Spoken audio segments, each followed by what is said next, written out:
Bugun Blockbuster va Netflix kompaniyalarining biznes modellari bo'yicha qisqacha gaplashamiz. 2000-yillarda Blockbuster 9000 dan ziyod do'koniga ega video prokatlar quroli edi.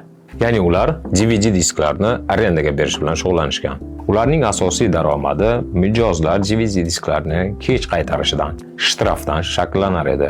Qariyb yiliga $800 million. Bu vaqtda esa Netflix bozorga o'zining yangi biznes modeli bilan kirib keldi. Netflix esa DVD disklarni uyingizgacha pochtadan yetkazib berish xizmatini yo'lga qo'ydi. Va eng yaxshi yangiliklardan ular no late fees, ya'ni hech qanday jarimasiz tizimini joriy qilishdi. Va yana shu davrda Netflix yangi biznes modelini ham kirgizishni boshladi. Ya'ni pochtadan DVD disklardan onlayn streamingga o'tkazishdi.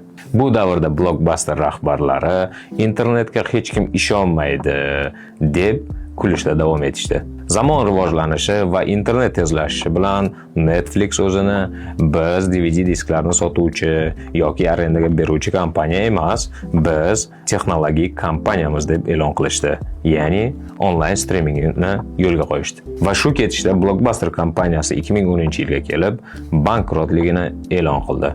Bundan xulosa shuki, bozorda g'olib bo'lish uchun katta bo'lish shart emas, eng qulay bo'lishning o'zi kifoya.